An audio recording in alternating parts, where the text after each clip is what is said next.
basing your understanding of the world on data rather than journalism. The problem with journalism being that it is a highly non-random sample of the worst things that have happened in any given period.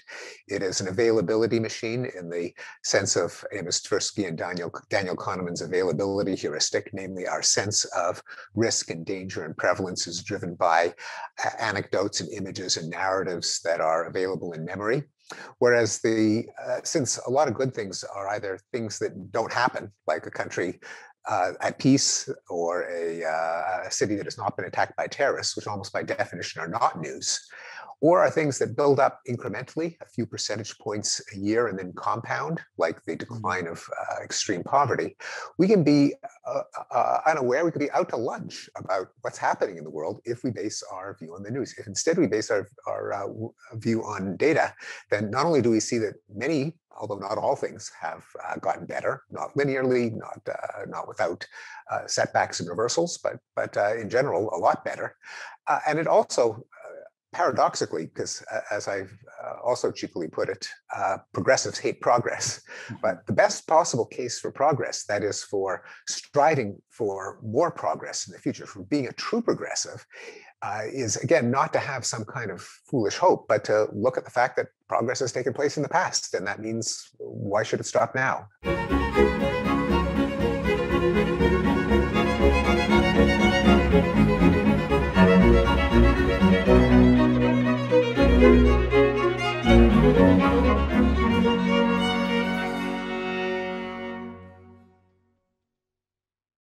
Hello, everyone. I'm very pleased today to have with me speaking Dr. Steven Pinker and Dr. Jonathan Haidt. Dr. Pinker is an experimental psychologist who conducts research in visual cognition, psycholinguistics, and social relations. He grew up in Montreal and earned his BA from McGill and his PhD from Harvard. Currently, Johnstone Professor of Psychology at Harvard, he has also taught at Stanford and MIT.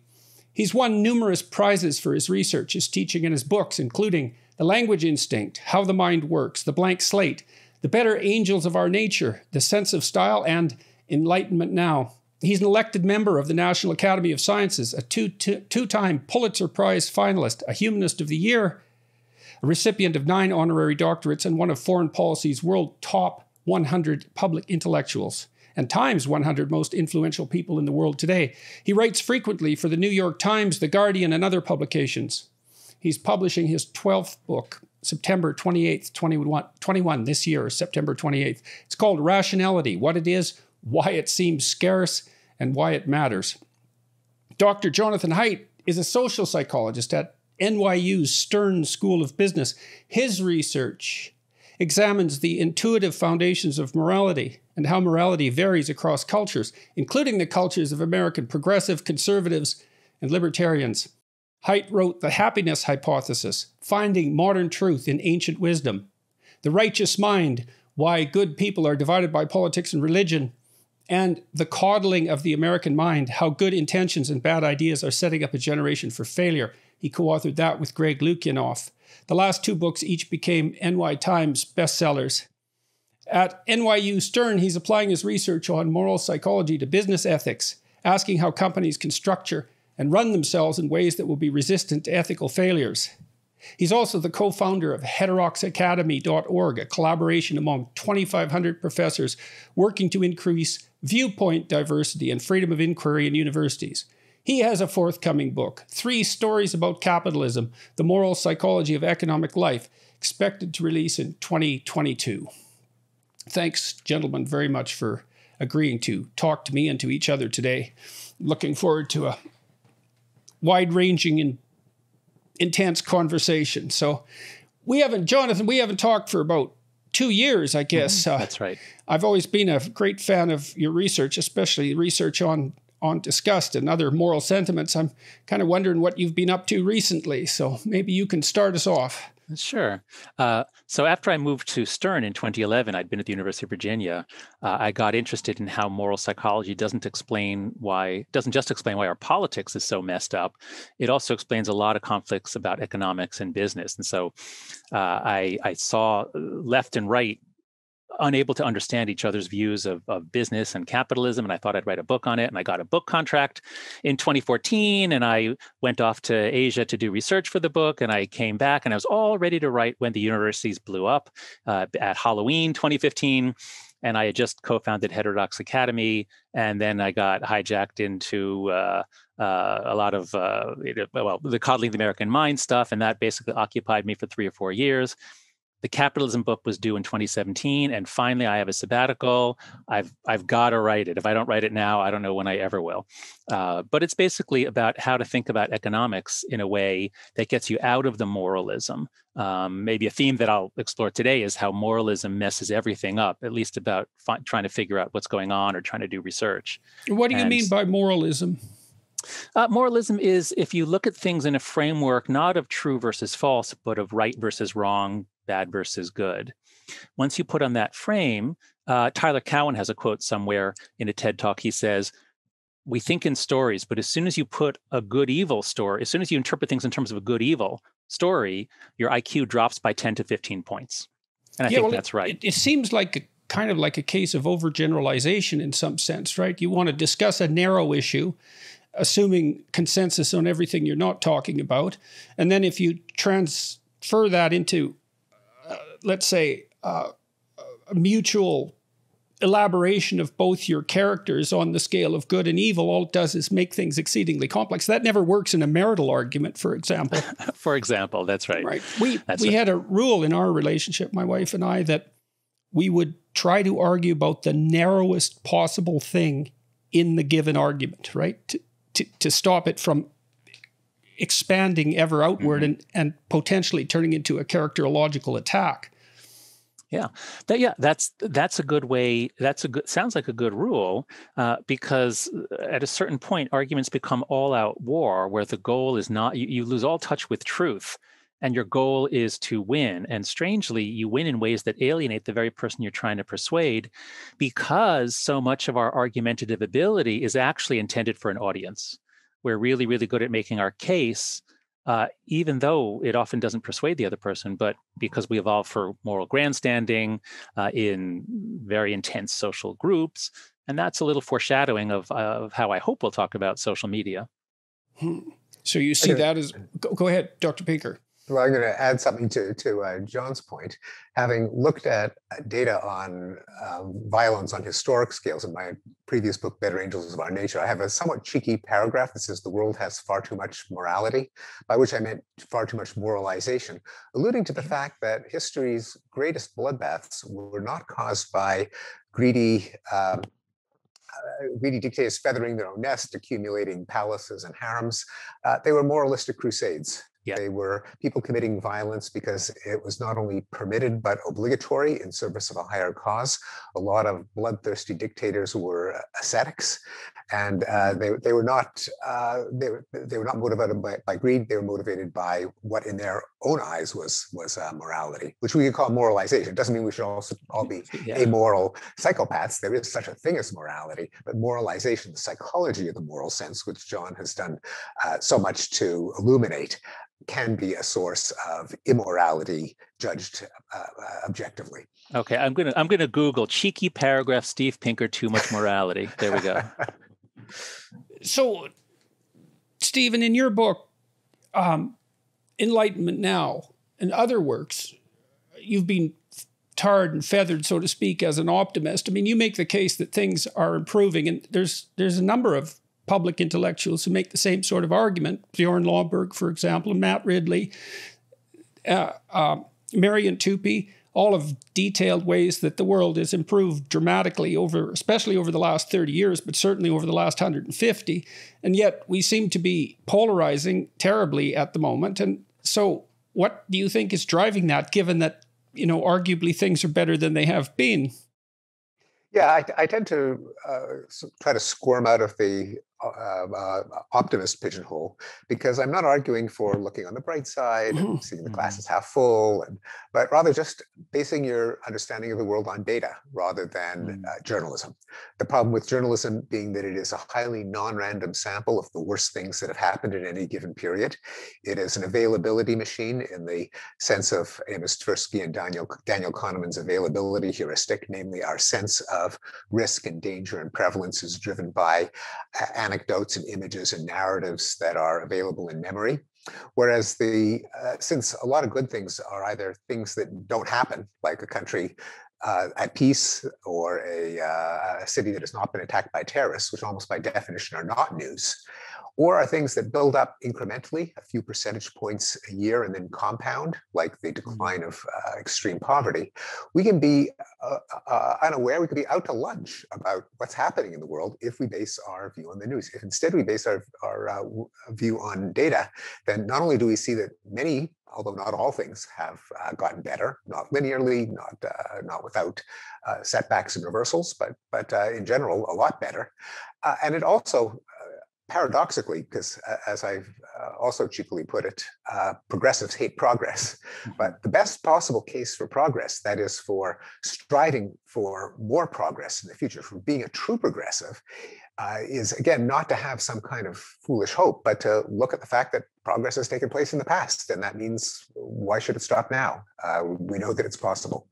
So that's the... Do you think that it's a reasonable thing to do from a rational perspective to compare the present to the past rather than to, there is a tendency to compare the present to a utopian future. And that's kind of a cognitive heuristic because we're always looking for ways to make things better. And I suppose that's that tendency taken to its extreme. But it does seem to me that some of the decrying of the current situation is a consequence of comparing it to hypothetical utopia instead of actual, other countries or other times. Yeah, utopia is a deeply dangerous concept because people imagine a world without any problems. And since people disagree with each other, that means that in order to have complete harmony and agreement, you've got to get rid of all those nuisances, those people who are not on board with your plans for utopia, which is, of course, why it's been the utopians that have been the most genocidal regimes in history. Yeah. So I have a kind of a religious question to ask you about that. This is something I've been thinking about lately. In Christianity, broadly speaking, you could make the case from a psychological perspective that utopia is permanently forestalled into the future in the name of the afterlife or of heaven or something like that. So it's abstracted up into something that's then put in a distant place. And I'm wondering to some degree if that's not a consequence of attempts to remove the danger from assumptions of potential utopias here and now. Because I'd like to look at religious thinking from an evolutionary perspective or a biological perspective. And it's very curious to me that the idea of the utopia, let's say, would be forestalled in that way. Any thoughts about that? No, it's a strange question. Well, we have ideas about heaven that seem to be not universal, but there are features of heaven that seem to recur. Maybe we'll get into this later if we talk about psychedelics, but there are certain visions of heaven and hell. And so the idea of heaven, which often seems so perfectly beautiful, the idea of it's perfectly beautiful, but it's got its weird political problems. And these people, that just doesn't make any cognitive sense. Better to have it all be good and perfect and pure and hell be all, perfectly terrible. I don't know what was motivating the early Christians. I have no insights into that, but something that a way that I do psychology, and actually, Jordan, I know that you do too, because when we first met, you and I first met when I had my first job interview at Harvard in 1994, and you were the only person on the faculty then that I connected with, but we both bonded over an interest in Jung. And while I don't embrace some of the more fanciful elements of Jung, but the idea of archetypes, the idea that there are images that occur to people around the world because they come out of our evolutionary past. Something about our minds readily imagines them because of something was adaptive long ago. And so that's what got me into the study of disgust and Puritan pollution, was when I started reading ethnographies and seeing that all these cultures that never had any communication. Many of them are island nations in the Pacific, they all had some similar ideas about purity and pollution. And so I would guess similarly with heaven and hell. Yeah, well, it's interesting to me that if earthbound utopias present a continual political danger in the way that we've been discussing, that one way out of that might be to permanently forestall it. Because, and we also talked archetypally already, because you guys mentioned the fact that it's easy for political discussions to degenerate into something like an archetypal struggle between good and evil, right? It's that base level category that seems to emerge and confuse things when they need to be more specified and precise. Jordan, you're supposing that there is some sort of an evolutionary system, that there has been enough competition between cultures that the ones that were utopian didn't win out, or you're assuming that somebody had access to enough data of world historical societies to realize that utopias tend to end in bloodshed. And guess what? Here we are in 2100, and while a few social scientists know it, most people are still, or many people are still utopian. So I think I would not look for some adaptive thing like, oh, the Christians were very wise in putting utopia impossibly far in the future because they knew that if they put it in the present, it'll be terrible. No, I doubt that. No, I wouldn't think they knew. I don't imagine it's anything that was planned.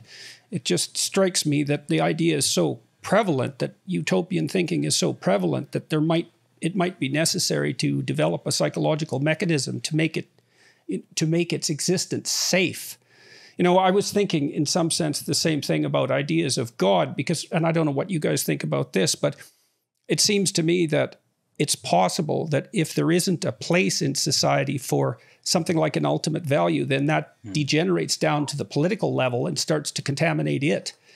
So if there is such a thing as a religious instinct, let's say, if it doesn't find its proper place that in abstraction, then you elevate other elements of society to the same level, and then that becomes dangerous. Well, it depends on what you elevate. If what you're elevating is human well-being, people should be healthy and happy and long-lived and educated and safe. That doesn't seem like such a bad moral value to elevate, and it's certainly better than some arbitrary stipulation from some scripture or creed that you can't justify to people who don't believe it antecedently. I mean, the problem with utopia is, among the problems, and I'm not sure, by the way, I'm the least qualified person on earth to talk about Christian theology or eschatology, but it seems to me there's also the notion of the second coming. There's end times, there's heaven on earth. There are notions of utopia that are seem to me not necessarily postponed indefinitely. But the problem with utopia, of course, is that it ignores the inherent trade-offs in the human condition, such as that if you can't have complete freedom and complete well-being, because people will choose to do things that screw up their lives. So unless you have a totalitarian nanny state, you give people freedom, they're going to do things that will lead to some bad outcomes. We're not all identical, and therefore anything that carries out the vision of some of us is going to be inimical to others. And so that's why a liberal democracy is basically a means for resolving disagreements, not a vision of what life ought to be. There's an inherent trade-off between equality of outcome and equality of opportunity or rights. And since we're not all clones, that means that if you just allow people to achieve the most they can, some people will achieve more than others, and there is that trade-off if you don't want to have extremes of inequality. Added to the inevitability that whatever your vision of utopia is going to be, not everyone's going to agree with you, and in order to carry out a scheme that is perfectly laid out on paper, how do you deal with the people who don't get with the program? If you sincerely believe that the people who disagree with you are the only thing standing between the current world and a world that will be infinitely good forever, then you're justified in doing anything possible there to eliminate the ultimate evil, namely your enemies. Exactly. Well, that's why it seems to be such a hazard, right? Because utopia, if utopia is perfect and it can be attained, then any means are acceptable to bring it about. And that I can't think of a more profound moral hazard than that. Yeah, we're all kind of channeling Isaiah Berlin here, but they're good arguments. Okay. So I'd like to wait. Go ahead, if you don't mind, Jordan. John, I'd like to take what Steve just said, which is so sensible, it makes perfect sense. Yes, we need a liberal democracy for all these reasons. But yet somehow it doesn't seem to inspire people the way that a God does. And yes, we could elevate human well-being. Let's all have a religion around human well-being, and we'll do whatever it takes to advance human well-being. Well, I get invited to speak at Christian colleges and Christian associations and podcasts sometimes because even though I'm a center-left atheist Jew, when they read The Righteous Mind, they find it useful and they see that I don't have the usual academic contempt for religion. I actually think religion, at least in the United States, religion on net is a very good thing. And so when I speak to Christian audiences, I often start off by saying, we actually agree on something extremely important, which is that there is a God-shaped hole in everyone's heart. And Pascal didn't say exactly that, but he said something more or less to that effect. And I say, yeah, there is a God-shaped hole in our heart. We just disagree on how it got there. And you think it's there because we long for God and God exists and God fills it.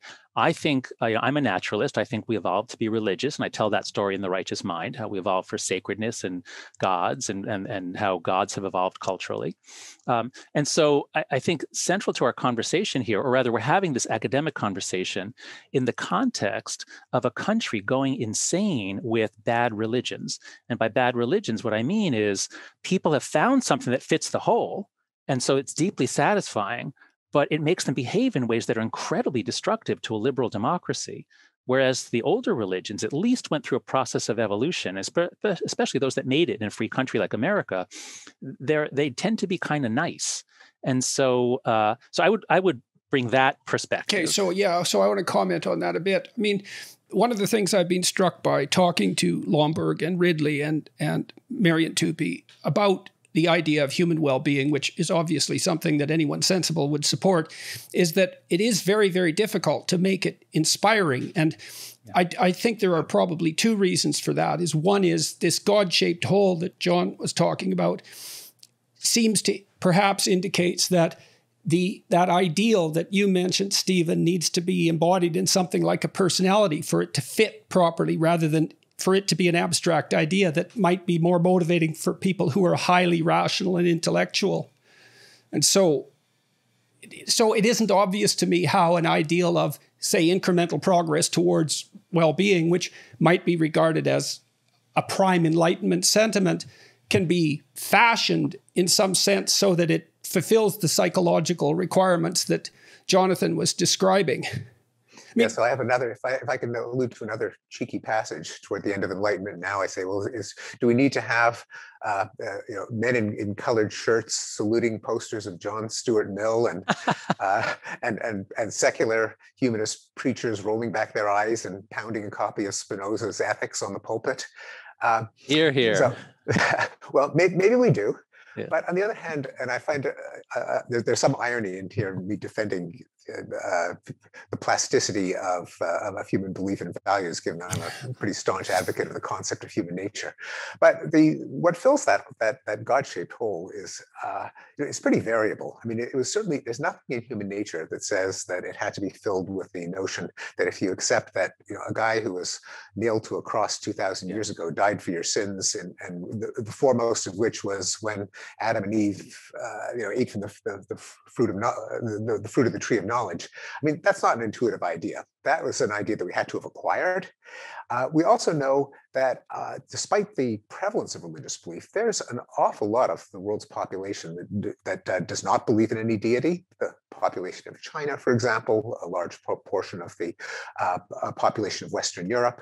In the United States, millennials and Gen Zs have some vague notion of spiritual but not religious, but they're falling in droves away from specific from formal religions, but that makes them more vulnerable to these new political religions. Well, indeed, no, I agree. But the thing is that those aren't specifically. They're not literally religious in the sense that they appeal to the supernatural or theological. They're crummy moral systems, and so it does leave open the possibility of having a not so crummy moral system. Okay, namely, But the essential element, I think, is that it unites a group against other groups. Yeah. So human well-being wouldn't do it, but fighting white supremacy or fighting CRT or the communists or the fascists or whatever. So I think you can't just put anything in there. I'm a Durkheimian, and so I think a good religion, anything that's going to fit in the whole, and by good I don't mean good for society, I just mean something that'll make a good fit, is going to have to be one that has a group bonding function for us to come together to fight something else. So let me ask you about that. So you just made the case, I think, and correct me if I'm wrong, or we seem to agree on the case that because of this absence of a higher value, whatever it happens to be, that's fallen down into the political domain, and then the quasi-religious impulses that are infiltrating the political domain tend to pit one side against another. So you get a good versus evil narrative emerge, but the problem with the good versus evil narrative is that the evil is embodied in some other group and the good is embodied in your group. So one of the things I've been thinking through is that, in sophisticated literature, you don't have good guys and bad guys. You have good guys and bad guys in the same soul. And that's the Solzhenitsyn quote. Yes. Oh, right. Exactly. And you see that in sophisticated literature. Everyone knows that. So here's a thought. So if you don't have a abstract religious system that insists that the dividing line between good and evil is to be fought inside your own soul, so to speak, then it degenerates one step into a battle between good and evil in the outside world, with evil being conveniently located somewhere else. So, one of the things I think that Christianity did bring the world, and it had its roots in Jewish thinking as well, was that the greatest of evils was to be found within, not without. And maybe that's one way of protecting society from this schismatic tendency that we see reemerging. Let me give you an example, okay? Yeah. I'll just go through this very quickly.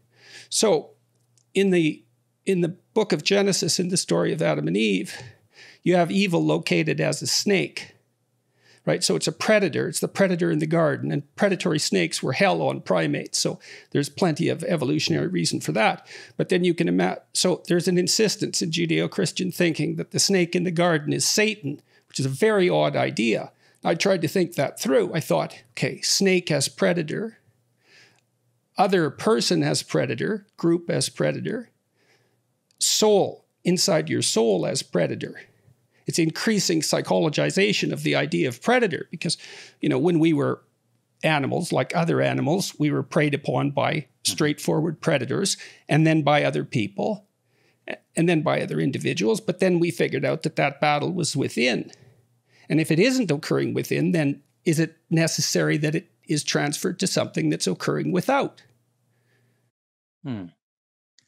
I really like your point about how believing in original sin or that the battle is within makes you less susceptible to a simplistic "we're good, they're evil" narrative. I like that a lot. I'm a big fan of Amanda Ripley, who wrote this amazing essay called Complicating the Narrative. And it's about how journalists, reporters, if you don't report like, well, this side says this and this side says that, don't just report the two sides. That simplifies the narrative in a sense. Rather, show splits within each side and show that the story is really complicated. And that kind of stops people in their rush to judgment and mob action and makes them think, which of course is what great literature does too. And that also helps explain what I think is particularly attractive to me in Christianity, or at least in some of the Christians that I know, is that they really make a virtue of humility in a way that, Jews don't, at least American Jews don't seem to. But the idea that we are all flawed, don't be so sure of yourself, judge not lest ye be judged. I sometimes join a group of evangelical preachers, actually brought together by Jonathan Rauch, another Jewish atheist, but with a bunch of interesting people like Pete Weiner, David Brooks, and some actual ministers as well. But I just love the virtues there of humility, grace, forgiveness, and these are virtues that have just been completely drained away from modern society. I think you see the struggle for morality within in the Jewish tradition and the prophetic tradition, with the insistence that people have deviated away from the path of God and have to be called back to it. So at least the precursors to that idea are there in broad form, and importantly, right, which that makes sense. Yes. Yeah, the idea that there's a struggle between our better angels and our inner demons, between good and evil within us, um, is an important idea. It doesn't have to come from the parable of the snake in the Garden of Eden. The problem there is that if it is, it's just a parable, and people who weren't raised in the Christian tradition, or who just don't believe it or can't sign on to it, can reject it. But it's not that abstruse a notion. It appears also in Freud's contrast between the id and the superego. It appears in evolutionary psychology in terms of the particular drives and motives that served us well in an anarchic society. You see it in cartoons with the devil on one shoulder and the angel on the other. I think if we think it's a good idea, we have to articulate why it's a good idea and express it in a way that anyone can accept it, regardless of the tradition they happen to have been brought up in. And in terms of the Jewish notion of humility, I'm sorry, but I have to tell a Jewish joke, which is that on the holiest day of the year, Yom Kippur, the rabbi and the cantor are standing in front of the open ark with the Torah scrolls. The cantor falls to his knees and says, "Lord, I am nothing." The rabbi, seeing him, falls to his knees, says, "Lord, I am nothing." In the back of the row of the synagogue, there's the lowly janitor, overcome with emotion. He falls to his knees and says, "Lord, I am nothing." And the rabbi says to the cantor, "Look who thinks he's nothing." So that's humility within the Jewish tradition. Yeah, right. When I was reading Enlightenment Now, and I was struck by this, and I guess this is something that's always struck me, is that there's a power in mimicry and imitation that's attenuated in rational reasoning. And so I've been thinking again about Christianity from a psychological perspective, and I thought, well, one way you could characterize it is that it's a very long discussion about what constitutes the human ideal. And I've been thinking about what unites people, and you might say, well, that beliefs unite them, but I think it's the shared pursuit of an ideal that unites people, rather than beliefs about the state of the world per se. And so when I was reading Enlightenment Now, and when I read works of other rational Enlightenment types, it's this inability to inspire that torments me, because I appreciate the utility of the arguments and the power of the technology that's associated with rational thinking and all of that. But things seem to be disintegrating politically around us despite that rationality. And it isn't clear to me that it's sufficient force to hold back the tide. I mean, look what happened to Dawkins recently with the humanists, for example, which was quite shocking to me, and I suspect to him as well. Me too, yeah. No, it is a challenge of how to engage people's, how to get their blood pumping, their adrenaline going. It's a dangerous thing if it can be commandeered by demagogues and by rabble rousers. I think it is worth it, and I think we don't know enough about this process to look at cases in which there have been constructive moral and social movements that have managed to get to engage people's emotions. Perhaps the civil rights movement in its heyday of Martin Luther King, when John F. Kennedy got a lot of people to join young people to join the Peace Corps. The founding of the United Nations was a source of great hope. I mean, the United Nations has its own pathologies, but in its time, even in things like there's a kind of pseudo-religion to some TED Talks where you've got a techno-optimist who proposes some way of dealing with climate change, with malaria, with parasitic disease. And in the room, you can feel that kind of elevation, that awe. I think we have to work toward not just engaging any old fervor, but to figure out how we marry that fervor to the causes that generally deserve it. Okay, yeah, I'm well, going to play the skeptic. I'm going to play the skeptic here, because my new theme that I'm thinking through is unmoralize everything. That moralism, moral judgment, as I said, it's just it makes it difficult to find the truth. And so constructive moral and social movements. Well, we're all supposed to think, well, social movements are great. And the civil rights movement, the women's rights movement, gay liberation, all the incredible rights movements of the last 50 or 60 years. But that's in part because we look back at the ones that were successful and that were really deeply right about righting injustices. And now when I look at social activism on campus and among young people, I think I have a much greater appreciation for how hard it is to change institutions, especially complicated institutions that are generally trying to be open and humane anyway. And I look at the policies that many young people are pressing universities to adopt or pressing companies to adopt. And what I see happening is unmoored moralism, trying to change institutions without understanding them.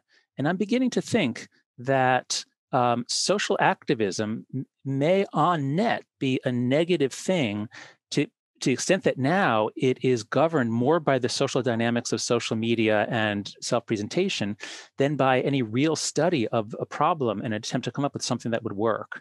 So, that's blindness, isn't it? I mean, blindness. What do you mean? They're blind to what they're blind about? Yes, exactly. It's ignorance of it. Yeah. Well, if you put someone on the spot and you ask them if they could run a nuclear power plant, they'll say no. But if you ask them what should be done about the entire world's electrical grid, they'll tell you the answer.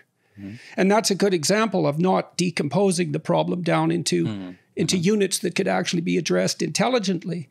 But so you're noticing this activism and you're doubtful about its utility. And your solution, and we can talk about this more, is to take the moral fervor out of it. So I was thinking recently about Jean Piaget's argument. His final stage of cognitive development, hardly anybody knows this, but it was the messianic stage. Well, I've never heard about this. Absolutely. There's many things about Piaget that people haven't heard about. That messianic. His goal was to unite religion and science. Oh. Yes. I mean, Piaget is a very strange character, and all you hear about is the rational stage theory. But anyways, the last stage was the messianic. And he identified that as a stage in late adolescence. Not everyone reached it, but that it involved a world-changing fervor. And he identified that as part of what catalyzed identity. And so we're seeing that these students, they come to university, they want to catalyze their identity in a profound way and orient themselves. And what seems to happen is the activist types tap into that and offer them a solution. And the solution seems dangerous, but it doesn't look like the intelligent people are offering anything that's useful as an alternative because they're not getting anywhere with it. And so we have to ask ourselves exactly why that is. And part of it is the lack of romance, I think. When Orwell wrote about the Nazis in the 1930s, he was very careful to highlight their dramatic use of ritual and the romantic attraction. Now, of course, he was absolutely opposed to everything they were doing, as anyone rightly should be. But Orwell was very wise and about human nature in general. And there's a drama in what's being offered to adolescents that the rational approach doesn't seem to engender. And I don't know how to solve that problem. I think it's a terrible problem. But I'm going to mediate between Jordan, what you've been saying, and what John offered, and I do tend to agree with John. I was trying to make some concessions toward the possibility that you could best energize people by somehow co-opting this fervor. But I think it's probably an open question: how much can you engage people without the trappings of religion or pseudo-religion? Can you engender a problem-solving mindset as opposed to a struggle mindset? That's right. And before we write people off and saying, no, they can't, no one likes solving problems, it's too boring, it doesn't get the heart pounding, they've got to wear colored shirts, they've got to salute something, they've got to bow down. We have, we did eliminate smallpox.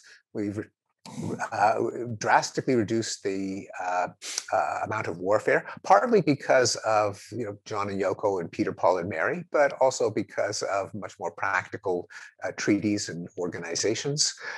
We've drastically reduced extreme poverty, not because of the teachings of the Hebrew prophets or Jesus, but because of China and Indonesia and India adopting capitalism to tie into the theme of John's impending book. So there is a tendency, there's a vulnerability in people to want to belong to transcendent movements involving some kind of conflict. On the other hand, we haven't done so bad at combating disease and poverty and war with a more technocratic problem-solving mindset. So maybe Jonathan's right that we ought to just minimize these dangerous passions and treat more things as problems to be solved. Well, my concern, I agree with your description of what came before, but my concern is that the universe is different after 2012 than it was before 2009, that the fundamental nature of society was rewired by everyone going on to social media, especially Facebook and Twitter, but all the other platforms as well. And so whatever was possible, whatever the arrangements were before, some of that is still valid today, but a lot of it isn't. And we often don't know what parts. And so whether you're talking about how we mobilize to solve problems, so just to take one example, activist movements generally had adults in them. They had adults, and then young people would come into them as well. And there were multiple generations of knowledge about how things work and how they want to change. But now that everyone is connected to everyone, and things go at many times the speed, I think you can have a groundswell for a reform of a system that gets pushed through within days or weeks, just by people with very little input from adults. And that's why I think we see over and over again demands, just speaking from the area I know best on campus, demands at dozens and hundreds of schools year after year for things that make race relations and inclusion and diversity worse. So I'm just concerned, and this is just one little example, but in so many ways, I think the 2010s were weird because life after 2012 is just fundamentally different from life before 2009. Well, do you think? Go ahead, Stephen. Yeah, although I see that happening, and there has been a change toward intolerance and struggle as opposed to problem solving in the last few years. On the other hand, the demands are being accepted by baby boomers, by the deans and the provosts. And if you rewind the tape back to when we were college students, there was an awful lot of inanity and extremism and repression of speech. E.O. Wilson and Dick Herrnstein and Tom Bouchard and many others were canceled. There were posters. I have one from 1984, a talk for E.O. Wilson, Bring Noisemakers. And now the student activists of when we were students are now the deans and the provosts who are happily ratifying these extreme demands. At the same time, and we all know this from our students, this is not a uniformly woke generation. There are an awful lot of students who are intimidated into silence, and they think, gee, I must be the only sane person. Everyone else is crazy. And an awful lot of people are all thinking that. So I do agree that there is a problem of just mature judgment, but it isn't completely a cohort effect. And a lot of inanity in our generation. But that's my point, is that it's not a cohort effect. It's a change in dynamics. So it used to be that there would be some activists, but other people could still have a conversation, or they could still play a role. You're right that the people giving into the demands are people from the previous generation who were at least that generation earlier, but they're not happily giving in. I've spoken to many leaders in the academic world. They all hate it. They feel stuck. They feel pressured. They don't know what to do. And now it's the same thing, people leading nonprofits, especially progressive nonprofits or companies. So it's not that young people are woke, it's that the dynamics have changed so that the woke among the young now have such power to intimidate others into silence. And this is what we see in universities, that students are not afraid of their professors, they're afraid of a subset of students. And the professors are not afraid of anyone except this subset of students. And the presidents, well, they have donors and other people to please, but the dynamics of social media allows a small group to weaponize their moralism and to intimidate others into silence. And this is happening in so many institutions, not everywhere, but it is happening. And so what we need to do is not change a generation. What we need to do is change the dynamics so that bad ideas don't dominate and intimidate. So why do you single out 2012? So 2009 is when Facebook added the like button and Twitter added the retweet button. And before then, social media was not particularly polarizing. People would put up a Friendster page or a MySpace page or a Facebook page with what they liked, and here's who I am, not polarizing at all. And then in 2009, you get the like button and then the retweet button, and then Twitter and Facebook copy each other very quickly. So now both platforms have both like and retweet. Now both platforms have huge amounts of information about engagement, and now they can algorithmicize all the feeds. And so as it's more engaging, this is the 2 or 3 years where, at least adolescents, I have data data from national surveys showing this is the 2 years when adolescents go from mostly not being on these platforms every day to now teen social life is mostly conducted on various platforms. So do you think are you characterizing that as a positive feedback loop, essentially? The like buttons with the algorithms? Yes, exactly. It's a feedback loop, and it's also the most powerful, not Pavlovian, it's just behaviorist conditioning mechanism ever. Thank you. Thanks, Steve. Operant, yes. I haven't taught Psych 101 in 10 years. But, if you think about it, many people have seen that video of B.F. Skinner training a pigeon to turn in a circle by just reinforcing slightly more counterclockwise behaviors in the video. And if you think about it, as soon as someone gets on social media and they post something, now people are giving them little reinforcements. And it's within seconds. I mean, you post something and then sometimes you check within a minute, what did people think about it? And so we have, so this is why, these are ideas that I developed with Tobias Rose Stockwell. We had an article in The Atlantic on why everything's going why democracy is going haywire or something like that. The positive feedback loop idea is really interesting too, because a lot of psychopathologies are positive feedback loops. So if you get depressed and you start isolating yourself because you're depressed, you get more depressed. If you drink alcohol and go into withdrawal and then drink to cure that, you become alcoholic.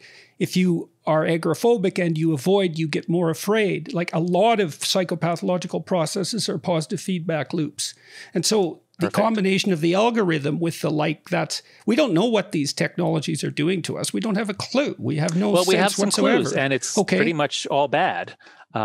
So yes, we get that feedback loop that now you can have the echo chambers and bubbles. If you're prone to extremist politics on either side, because based on what you like or what YouTube videos you watch, that sucks you down into more extreme ones and into a community. So the algorithms are doing two things. They're picking our friends because they say you should meet this person because people meet him. So the algorithms are making our friends different from what they used to be. And the algorithms are making what we watch and consume different. And in some ways that's good because it's things that we enjoy. But one of the problems for a liberal democracy, as the founding fathers knew, is factionalism. People become so focused on defeating the other side, they lose sight, they lose concern for the common good. Well, you might also think that it would be necessary, like if you go to public school, you go to school with 30 people who are basically randomly selected from the population. And so then you have to maybe in Canada, modify. Okay. Well, in Canada, you have to modify your behavior to take into account a broad range of people, and you didn't pick them. Whereas online, if you're starting to only aggregate with people who think the way that your interest indicates you think, then is it possible that you start to lose touch cognitively with the broader culture and you don't even know what it is anymore? Yes. And that's right. And that's why I'm particularly concerned about Gen Z, because the mental health data shows that their mental health plummeted beginning around 2012, whereas the millennials, they didn't get social media until they were in college or after college. And I think that if you're exposed to a broad range of ideas and books and people, you have a chance to get your mind broadened when you're young. But if you think about the river of inputs coming into people's eyes and ears, when we were all growing up, we watched way too much television, but television was made by older people. It was made by people who were not children. And so we at least, from watching Bugs Bunny, you're at least exposed to opera and you're exposed to certain cultural themes and even have a sense of the 1940s, let's say. But once everyone got onto social media all the time, now the river of inputs, so much of it was created in the last week or two by people your age. And so there's just not much room for people in this post-war, in the after times, let's say, after the social media world, there's not much room for kids to learn anything about the 20th century or communism or Nazism or great literature. So much input is jammed up with trivia, ephemera, and to the extent that there's political content, it's not broadening your mind, it's turning you into the kind of factionalist that the founding fathers feared. So that's my most pessimistic take. That yes, Steve is right. We had incredible progress up until 2009, but in the world after 2012, I think our institutions, that the institutions of liberal democracy, are in such danger that it's quite possible that the future will not be like the past. I don't know what's going to happen, but I now see that as a possibility that I didn't see 5 years ago. And what do you see as the danger at the moment? So the danger, I think, is that a secular liberal democracy is a miraculous thing, but a fragile thing. And we briefly thought in the 1990s, with the fall of the Berlin Wall, that this was the end of history. Liberal democracy had won. Eventually, North Korea, Iran, well, everybody's going to be a liberal democracy. Once they get a little richer, they'll want that. But now it's clear that the founders were right that a diverse democracy, a democracy per se, is very difficult, very fragile, and as Madison said, as violent in their deaths as they are short-lived in their lives. And so the 20th century, we had all kinds of centripetal pressures, including especially World War II, binding us together. We had briefly a centripetal media system where we all got the same news. So we had the high point of professional journalism. It wasn't that way before the 1920s, and it isn't that way after 2012. So there was this period where the institutions that grounded us to truth, or rather gave us a process by which we could make progress towards truth and weed out terrible ideas, that, it turns out, was just a temporary thing. And I see it fading away.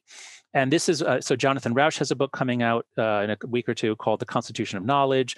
Steve is going to cover a lot of this in his book on rationality. So let me kick it over to Steve. Steve, what do you see? Do you see that things are changing in the last 10 years or so in ways that are a danger to a liberal democracy such as ours? Some of them are, although in the last 10 years, globally, we've seen extreme poverty continue to decline. We've seen war decline after the blip from the Syrian civil war, which temporarily reversed the trend. We've seen movements like the legalization of gay marriage in the United States, the restrictions in the application of the death penalty. So there are a lot of these long-term movements that are continuing. And you also got to remember that in the 60s and 70s, for one thing, domestically, there were weekly bombings and riots with police shooting a dozen rioters a night. The Weathermen, the Black Liberation Armies, Symbionese Liberation Army. I'm getting all of that too. Oh yeah, things are materially things are continuing to get better. I give you all of that. And if you listen back, I mean, I've been watching the Apple TV series 1971, the year that music changed everything. Oh, cool. Highly recommended. Okay. It's a reminder of a lot of the political inanity of our generation and our older brothers and sisters who were Maoists, who were Marxists, who were violent insurrectionists, and not just in rhetoric, but there really was a lot of violence. There were bombings, there were judges whose heads were blown off. Oh my God. It was a pretty ugly time. And even in terms of, it's certainly true that there is no overall progressive force toward liberal democracy, and there's absolutely been a recession in the last decade in countries like Hungary and Turkey and the United States and Russia. On the other hand, if you look at the graph of number of democracies scaled by how democratic, how autocratic they are, we've backslid maybe to 2010. We have to remember that in the 1970s, there were only 33 democracies on Earth. Half of Europe was behind the Iron Curtain. Spain and Portugal were literally fascist dictatorships. All of Latin America, juntas, banana republics, military governments. Taiwan was a military dictatorship. South Korea was a military dictatorship. There has been some backsliding, but not back to the 1970s. So it's sort of premature to abandon the liberal democratic ideal. I agree that it has to be, that there is some, it's not so fragile that we have gone all the way back to the 1970s. And there are some built-in advantages, like people want to live there. That's where people who vote with their feet end up. We know from, I mean, and John, I know you covered this in your book on happiness, but people in liberal democracies are happier. And together with material affluence, which of course liberal democracies are very good at delivering, the second, as I recall, contributor to happiness is a sense of freedom. So there is at least pushing in the direction of liberal democracy against, agreed, the tribalist and authoritarian and magical thinking. There is people's desire for prosperity and freedom, at least for themselves, and pushing back against the kind of the positive feedback loops, the vortexes of misinformation and fake news and so on. There is the fact that reality is that which doesn't go away when you stop believing in it. That and Jonathan Rauch is clear in his book, which just recently came out, which I admire as much as you do, that that there are because reality is still there. There's always a resource to that the constitution of knowledge, what he called liberal science, always has behind it. That in the end, you can't wish away reality for long. See, I wonder if one of the differences between now and the 1970s, I mean, because I often think about now compared to 1972, which was not exactly a banner year. That was the year of the oil crisis. I mean, it seems 73. Yeah, 73. It seems that there were terrible things going on in the world at that time that people were concerned about. And they seem equally concerned now and equally divisive, but the terrible things aren't going on. I mean, the Vietnam War was raging, the Cold War was raging. We were concerned about running out of oil, and that turned out to be, a non-starter. Overpopulation. But yes, I mean, extinction. Yes. So and a lot of those things didn't manifest themselves, but certainly the Cold War was absolutely real, and it was raging away in Vietnam, among other places. And so people were very bent out of shape about that, and rightly so. And now there seems to be an equal amount of being bent out of shape, but the contributing factors seem even far less obvious than they were in the 1970s. And so that seems to be the mediating factor between the position you've staked out in this discussion, Stephen, and the one that you're describing, Jonathan, is that, it's not worse than it was in the 70s, except there's no reason for it now. Yeah.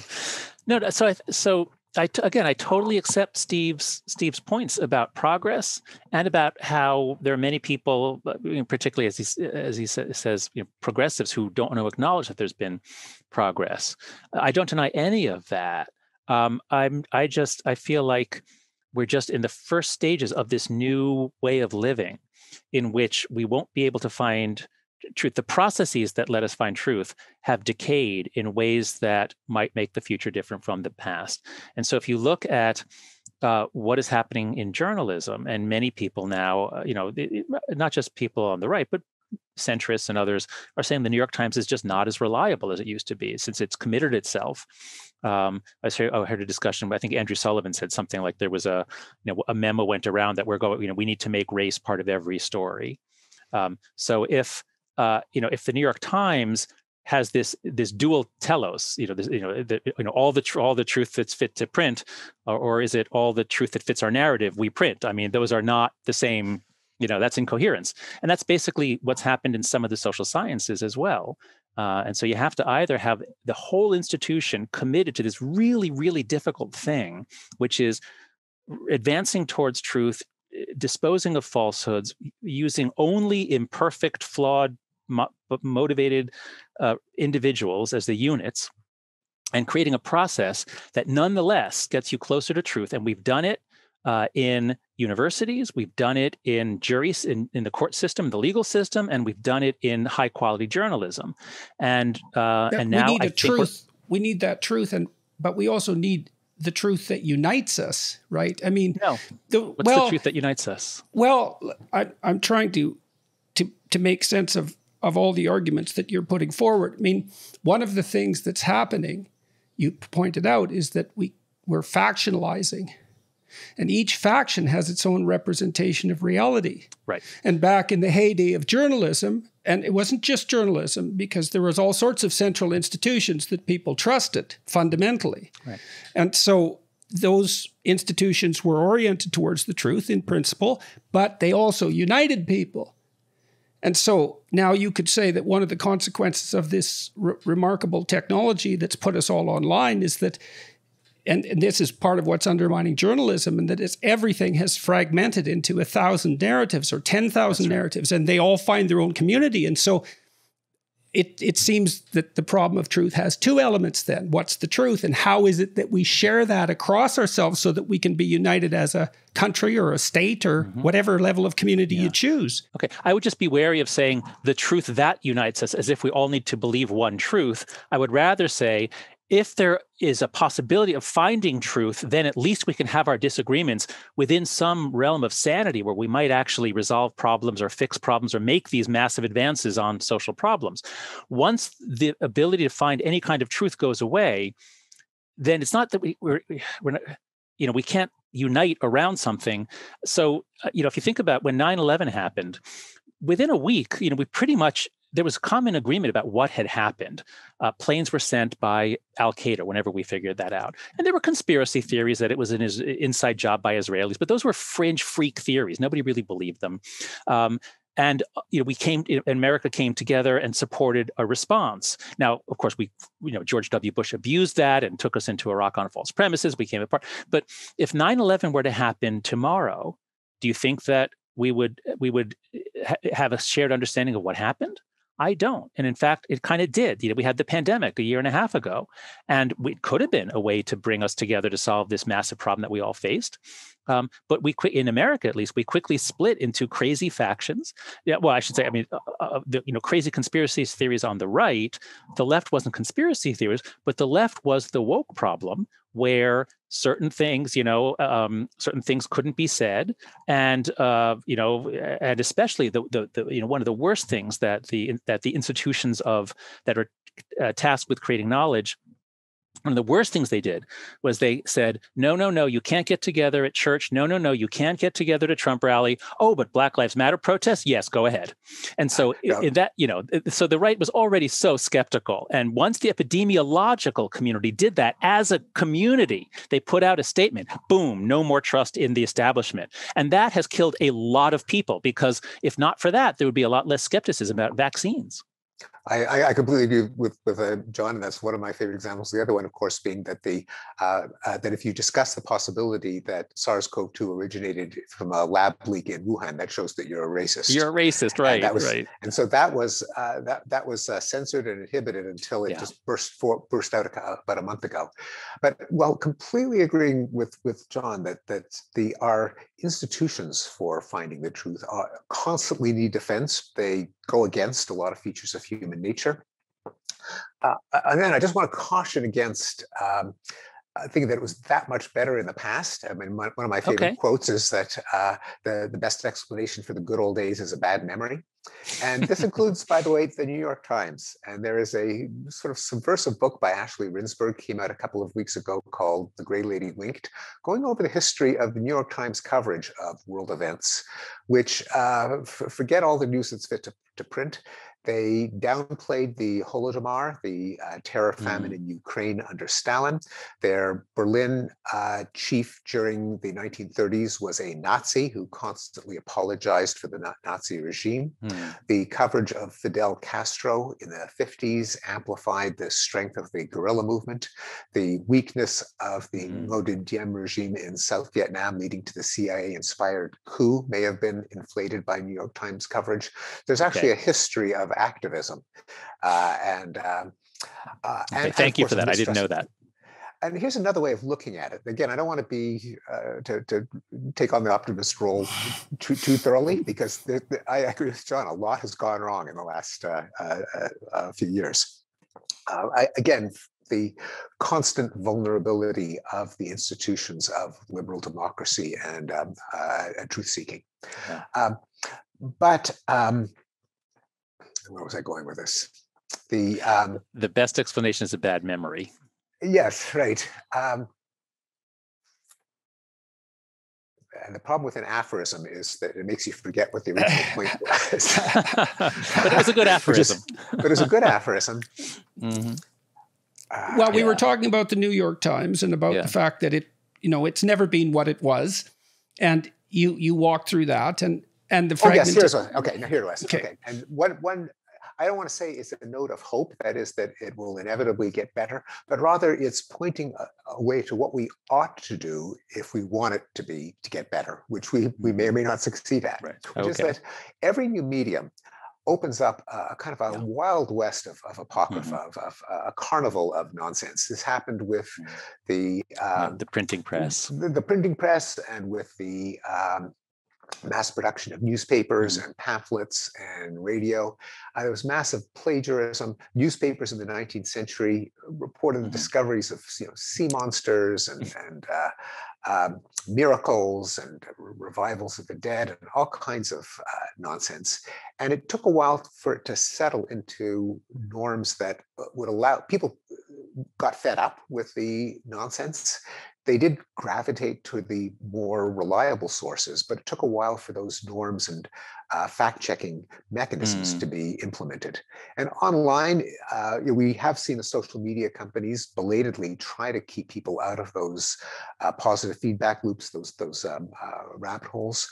And we've seen, and this is a point that Jonathan Rauch and I independently made in our books, that online media can actually implement a regime of fact-checking and truth-seeking. We see it in the contrast between the social media like Twitter and Facebook, with the likes and the retweets, which seem to bring out the worst, and something like Wikipedia, which despite its early rough years, we all have to concede it's really, really good. It's better than the alternatives. They do it because their rules of engagement were different in a way that, since it's a confounded experiment, we don't know what was the secret sauce, but some of them were the principles of commitment to objectivity, viewpoint neutrality, the mechanisms of peer correction under the but not devolving into flame wars, although it does happen in the Wikipedia talk pages. But somehow they managed to land on a set of rules that brought out the more rational side of us. And I think the question is, how do we isolate what they did right and apply it elsewhere? Right. Well, it's nonprofit, and it actually brings people together for different viewpoints. There's an article that came out 2 or 3 years ago showing that articles about politics and social science that had a political diversity in the authors were rated as higher quality than those that had less. So viewpoint diversity is rewarded. That's right. It's one of the essential features for a species that is so committed to confirmation bias and to finding whatever supports my side or what I've said publicly. So yes, Wikipedia hit on it found a way to harness viewpoint diversity to create a better product. And so yes, I think we should put John Stuart Mill up on a pedestal, and we should bow down to him, and we should have a new religion. We'll call it Millianism or millenarianism, or no, I don't know what, but something. So I guess I wonder if those modifying technologies will be able to emerge in the new environment, because things change so fast. I don't know if we can evolve corrective mechanisms faster than we evolve new disruptive mechanisms. Yeah. So we have no idea what to do with Twitter, for example, and no idea what effect it has. We don't have any idea, I don't think, what it does to people's communication when you truncate it to 280 characters. Like, does that increase the probability of manifesting anger, for example? Has anybody studied that? Oh, yes. There's a lot of research on that. I mean, bad is stronger than good as a general principle. There's a wonderful book by Roy Baumeister and John Tierney. And so bad spreads more than good. And especially if you strip away context and intent and everything else, you're just asking for trouble. And so Twitter is probably the worst form of communication ever devised if the goal is to actually have conversations. Now, it's great for certain things. It's great for finding things to read. But to call Twitter a communication platform or a public square, anything like that, while it serves that function, it serves it about as badly as could be. So I'm sure what I sometimes say when I'm asked about the future here is I say, I believe Steve Pinker is right that in 50 or 100 years, things will be better. 5 or 10, probably worse, or at least may well be worse. But yeah, in the long run, we're likely to figure this out.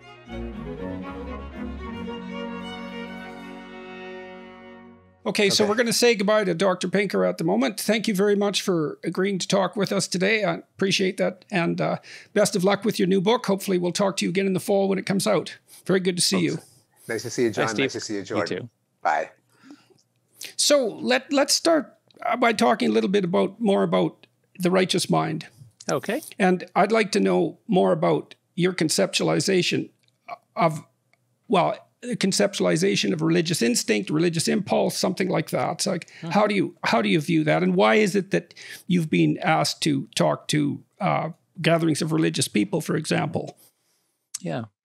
So the story that I tell in The Righteous Mind is that humans are products of multi-level selection, which means that for the most part, if you read Richard Dawkins, for the most part, it's selfish genes create their survival machines, animals or plants, and those survival machines compete with other survival machines, and that's what we all know, sort of textbook Darwinian evolution.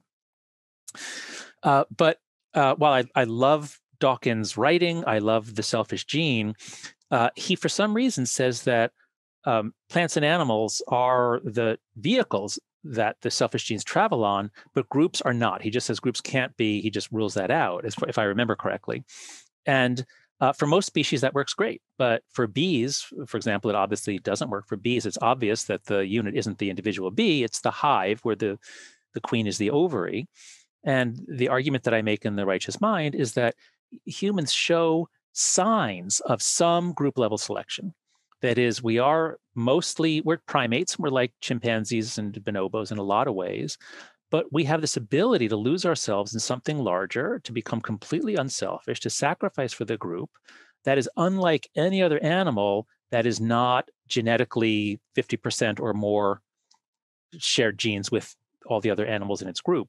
And so drawing on research on early human origins, and especially the period around from like 1 million years ago to 200,000 years ago, it appears that we did live in groups that competed with other groups for territory over all sorts of things, and that often wiped out or killed other groups. And so I think there was some degree of group level selection. We are everyone here on Earth now our genes are not a cross section of the genes that were on this Earth 100,000 or 200,000 years ago. Most groups left no trace, and other groups went on to spectacular success. So the way you see this is not by having an argument about altruism, which is where the argument is usually done. Steve Pinker and Steve disagrees with me on this. Steve doesn't think that group selection played any role. But I think if you look at groupishness or tribalism, why are we so tribal? Why do we love to paint our faces and band together and drink together and do all this stuff for sports? Why do we have these tribal responses? And I talk about my response on 9/11, on September 11th. I had this deep urge to display an American flag. Like, where did that come from? It was almost like a Jungian sort of like thing welling up from my collective unconscious. It was weird, but I had a real urge to display an American flag. But as a professor, I couldn't really do that because people would think I was a Republican. So the solution I came up with it's one way of marking yourself as not a terrorist. Not a terrorist is to what? Fly a flag. I mean, if you imagine that your group is attacked, the first thing that's relevant is who's with you and who isn't. And I mean, that was made public politically by Bush, right? If you're not with us, you're against us. And so that might be part of an atavistic attempt to say, look, guys, I'm definitely on your side. I'm not trying to put it down. Yeah. Well, okay. But but you're suggesting an individually adaptive reason for flying a flag, but you wouldn't need that if we didn't have the groupish tribal thing of let's kill people who aren't going along with us. So anyway, to bring this back to religion, my point is that we evolved in this dynamics of group versus group. And here I follow David Sloan Wilson, in saying, conflict within conflict at any level brings about cooperation at the next level down. And so we come together to compete, we cooperate intensely in order to compete with other groups. And that would be a hallmark of a long period of intergroup competition, which shaped which genes have come down to us today. So anyway, we didn't evolve for big gods. We didn't evolve for Yahweh and Allah. We evolved for little gods and sprites and the god of this river and this tree, and we evolved to worship our ancestors, and we evolved just this really intense spirituality that manifests in a magical world. We have all of these beliefs that don't track reality, but they do serve a Durkheimian function. That is, they do serve, I believe, not to help us understand the world, but to bond together with others so that we can survive in this world in conflict and competition with other groups. That's the Durkheimian story. And in The Righteous Mind, I was so pleased that I could integrate two of my heroes in the social sciences, which are Durkheim and Darwin. They actually fit together perfectly on the subject of multi-level selection and even on ideas of sacredness and groups coming together. So that's the approach I developed to religion. The Righteous Mind, I originally thought I'd read about politics, but the subtitle is Why Good People Are Divided by Politics and Religion, because they're largely the same thing psychologically. So that idea of the sacred, in order to, we might ask, what are the preconditions for being able to live peacefully with other people? Mm-hmm. And it seems to me that, if we're all law-abiding, for example, then we all embody the body of the law. And so what that means is that we're imitating something. Mm-hmm. We're all imitating the same thing. Mm-hmm. And that's what makes us the same. And that's why I commented earlier in our conversation that maybe what unites people isn't so much belief as the pursuit of something like a shared ideal. Yeah, and so, I'm a little, yeah. Well, okay, let me just develop that a little bit, because you talked about what was sacred. Mm-hmm. And it seems to me that there's an association between what's sacred and what inspires awe. Does that seem reasonable? Yes, absolutely, yes. Okay. Do you think it's reasonable to presume that the instinct for awe is the same as the instinct for imitation, for mimicry? I don't think they're the same, no. I don't think they're the same at all. Okay, let's go into that a little bit. So I'll tell you why I think they're the same, and you tell me why you think they're not, if that's okay. Well, please, that would be when people, let me give you an example. People can be possessed by a spirit at a football game. Mm-hmm. Yeah. And the teams are cooperating and competing in the way that you described. So there's a tribal element, but overall they're immersed in cooperation because they're all playing soccer. Mm-hmm. And then they're competing to hit a target fundamentally, which is the goal of most sports events, is to hit a target. Okay, so the teams organize themselves into hierarchies of talent, etc. Essentially, there's a star. Perhaps the star makes a phenomenal athletic gesture and hits the target. And the entire stadium stands up and spontaneously, right? And because they're observing something that inspires awe. And that awe-inspiring act is to hit the target. And they're all in that stadium celebrating the act of hitting the target. Now, I started to figure this out when I looked into the root of the word sin, because it's hamartia. It means to miss the target. Oh, wow. Yes. Yeah, wow is right. Wow is right. And so the opposite of that is to hit the target. Okay, so you see in a stadium with that spontaneous manifestation of awe, the possession of the entire stadium often. And it's almost entirely unconscious because they get up on their feet before they think. And it's an act of worship, essentially, for that prowess shown, for that demonstration of how to hit the mark. And that's part of the imitative spirit, I think. It's part of imitating what's competent and heroic.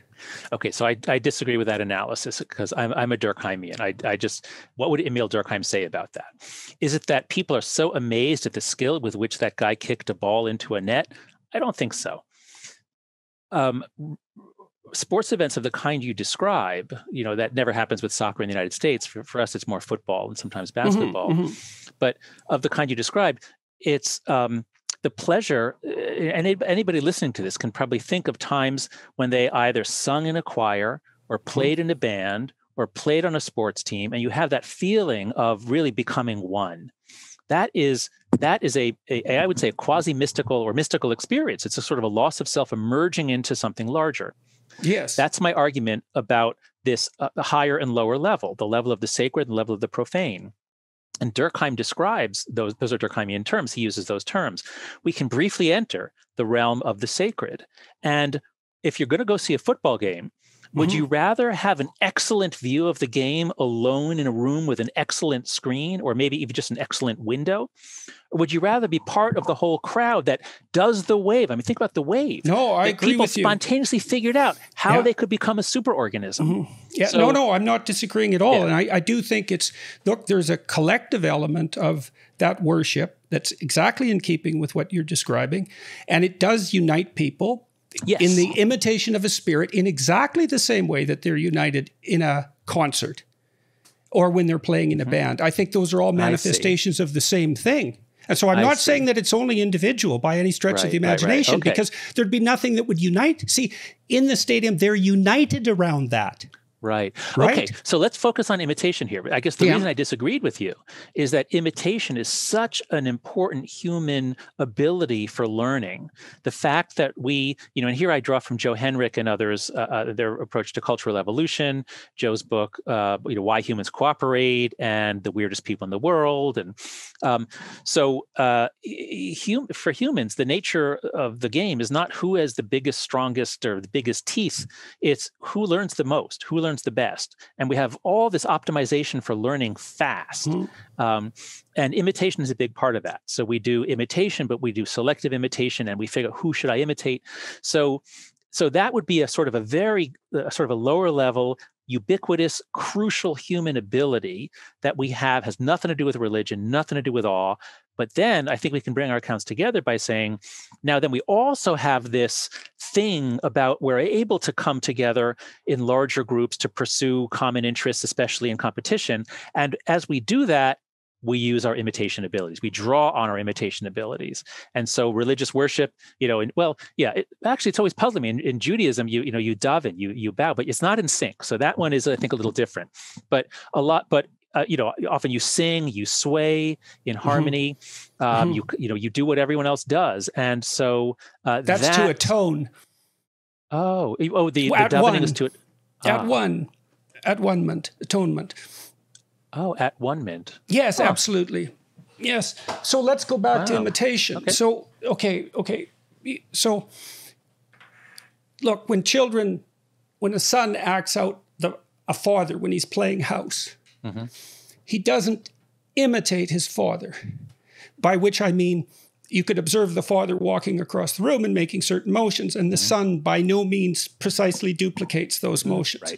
Right. What the son does is observe the father across a wide variety of contexts, extract out the gist, and imitate the gist. Yeah. Okay, so you made the claim that what we're imitating is the capacity to learn. But I would modify that and say, no, we're imitating the capacity to explore. And there's a difference there. Well, the difference is that learning is, in some sense, it has the connotation of a kind of passivity.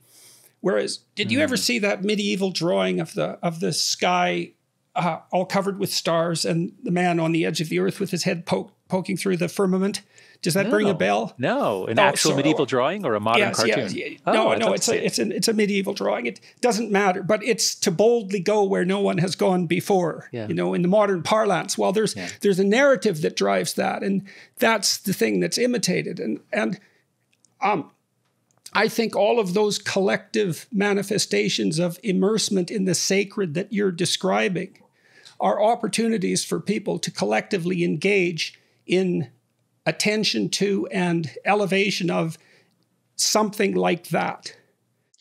Wait, so we certainly are an exploratory species, and just as when I was a kid, you get a mouse or a gerbil as a pet, you put it into a cage, it's going to explore.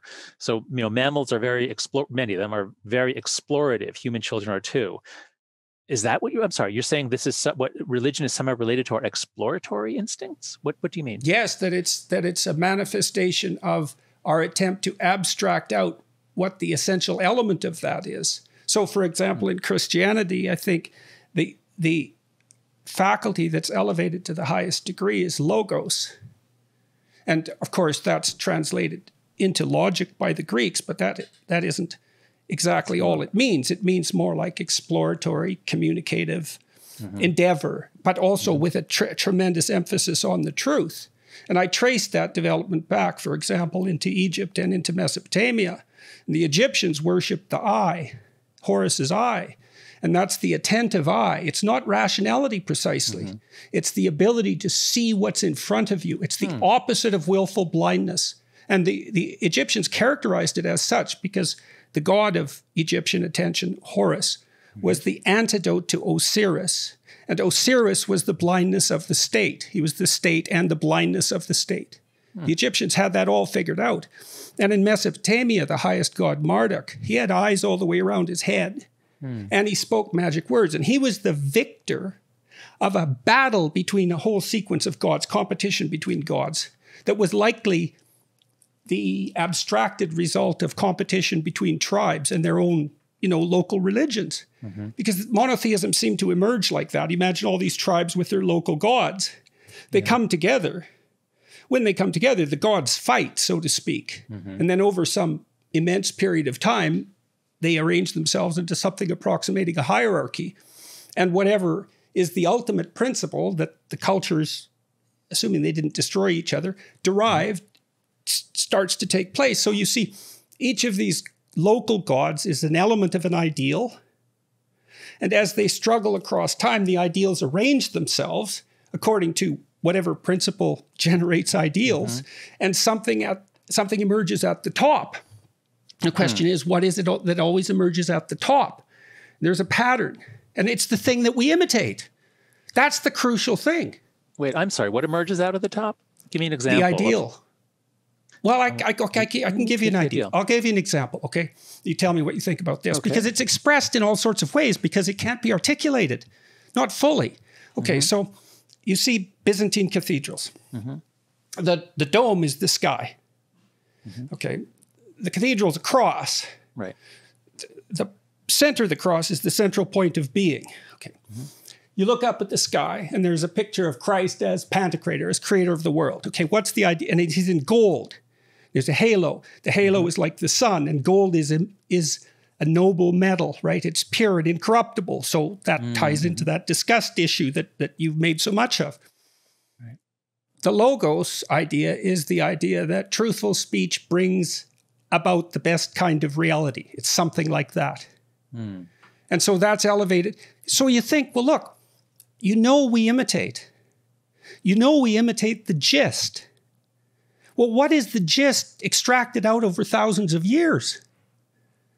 See, when I look at religion from a purely psychological perspective, let's say, and think about our continued discussion about what constitutes the human ideal, it's something personified. It has to be, because we can't imitate it otherwise. That's the problem with abstract ideals as motivating. They're not personified. Even when Stephen talked about the civil rights movement, he had to mention John F. K. and Martin Luther King, right? He had to bring the personality into it. Yeah. So you think, as we've organized our religions across time, as we've aggregated into groups and attempted to construct a monotheism, we're trying to figure out what principle should be elevated to the highest state. Yeah. Okay. So I think we're taking a very different approach to religion. I am a social functionalist. I start by saying, what's the social function of this? I don't think humans are very motivated to find the truth. Now, this is my particular view. There's a saying attributed to Robert Zients, a great social psychologist, that cognitive psychology is social psychology with all the interesting variables set to zero. So a lot of people try to use psychology to explain, how people are trying to optimize their information processing. Sure, we do that if we're trying to bet on the stock market or if we're trying to get from here to there. But even then, we do all sorts of irrational things. Once you bring in the social factors, those tend, in my mind, to overwhelm any sort of truth seeking. And once you bring in religious thinking, where so much is done that is so evidently counter to truth, and many people point out, well, the point of believing something hard to believe is a demonstration of your commitment. Yeah, I've read that. I don't buy that argument. Yeah, I think it's weak. Yeah, I don't know what to think about that particular argument. Well, let me ask you this. So if I said I believed in you, what would that mean? Well, pragmatically, it means you support me, you're there for me, you think I'm on the right track. I have faith in you. Yeah. Right. Yes. So what that would mean, I think, it would mean that of your own accord, I would expect you to do the right thing. And I would rely on that and defend you. And so the reason I'm bringing this up is because that's one of the ways that people use the idea of belief. Right? It isn't, we have this idea that to express a religious belief is to express accordance with a set of facts, like scientific facts, but that isn't how it's seen. Yeah. No. You talked about ancestor worship. Okay. We believe in something like the central animating spirit of mankind. That's the gist that we're all imitating. And that's what unites us. We're united around that ideal. And you see that expressed in the places that you described already. When you're playing with a band, that's a remark. I'd love to be able to do that. I can't do that, but I see people doing it. You can get a sense of that in the audience. Yeah, you're united around something transcendent. It seems, and you're all imitating, right? Because you've all got the beat. You're all imitating the music. Well, I would just say you're it's not that you're imitating per se. It's that you are moving as one. So you don't have to be imitating the music, though. As well as moving at one, you're imitating. Well, you are from a Piagetian perspective because you're matching your body to the rhythms, right? So so the mimicry is embodied. And that's what unites you. So you could say you're united by the spirit of music. That's fine. But I think it does tap into that imitative capacity because everyone does move as one. Yeah, I would agree. Whether, I don't know enough about mirror neurons to say whether those, I don't know what the current state of research is on mirror neurons, but we certainly have this ability to match each other's movements. And that is part of imitation. And that does get us in sync. And some people say this is why you should go for a walk if you're working out a conflict or a problem or you're negotiating, because physically moving in sync with the person tends to promote more agreement. I'd like to see that validated. I'm not positive that's a finding that holds up, but that makes a lot of sense to me. So I think we're both focusing on different aspects of the religious experience. And I'm coming in as a social psychologist looking at its social effects, and you're coming up as a clinical psychologist. But you're also not writing it off as like a superstitious equivalent to rationality. Like you're trying to tie it to something that's deeper. We evolved to be religious. This is so that's of our nature. So that's the first issue is, so you think that's a reasonable proposition. All right, so then the question is, what exactly does that signify? So let me try running something else by you. Okay. You're interested in processes of natural selection. Now, so I made the proposition a little earlier that we are doing something like collective imitation of the ancestral spirit. That's what ancestor worship is. If it unites a culture, something like that. You reflect your father, he reflected his father, etc., all the way back. And the only way that we can be in agreement about something is if we share a lot of our presuppositions. I mean, we can differ to some degree, but we have to have a shared personality to comprehend one another. E.O. Wilson said, if we could talk to ants, we wouldn't have anything interesting to say to them. Yeah, that's right. Right. So, our similarities and our differences make communication possible, but the similarity is something like, it's our participation in our shared culture, even our shared language. Yeah, I don't know. I think if you are on a team with someone, if you're on a boat that almost capsizes and you and 7 other passengers, you don't speak any languages in common, but yet you struggle together, you'll be friendly forever, or especially if you do sort of speak each other's language, you can communicate a little. So again, that's okay. I'm not trying to localize it to a specific subculture. Okay. Well. Okay, well, I just meant I'm not sure we need common beliefs in order to feel that we're part of one. I think we need to move together, face a common enemy together. I just don't put as much stock in belief. What do you think unites us if we face a common enemy together? Then I think we evolved to have the ability to go into team mode very quickly. And this is why teams and the army and other places can do a really good job of suppressing racial animus, because race doesn't matter when you're on a team. Right. race Okay. goes So away. that's fine. That's fine. So let's take the example of a team. That's perfectly acceptable to me because teams can be of any size, essentially. Yeah. I would say that there's a central, what would I say? The team has a personality, in a sense, that's fragmented and represented by each of the players on the team. So there's a unity that the team consists of that's represented in each of the players. And that's what constitutes the team element of it. Okay. So when we talk about personality, it's hard to say exactly what we mean. We mean something like an animating spirit, a pattern of action, a pattern of perception, something like that. There's no reason to assume that can't be shared between people. And I think that's the kind of seizure that you're talking about when you see people collectively participate in something they regard as sacred. Okay, that could be. Okay, that seems reasonable. The question would be then, what's the gist of that central uniting principle? The reason I'm asking this in part, you'll appreciate this, I think. There's a claim, quite common at the moment, that the central animating principle of Western culture is power. Oh, yeah. Yeah. Okay, it's a popular claim. Yep. Okay. I encounter it every day. Right. What's the appropriate counterclaim? That there is no central animating spirit, or that that's not it? That I face this a lot. And I think the response is to say, sometimes power matters. And there are those who believe that everything is sexuality, and sometimes sexuality matters. And there are those who believe that everything is money, and sometimes money matters, and sometimes self-esteem. People are complicated. Sometimes pain, sometimes That's joy, right. and That's like right. sometimes jealousy. Right, exactly. Yeah. Okay, that's so right. that's people whose first response to everything is power structures, power structures, power structures. You know, you kind of know what they think because it's and you might know how they act too. Yeah. So you know, if you think that anything, whether it be the Western tradition or college, is all about power, I mean, that's just sad. Well, it's also completely.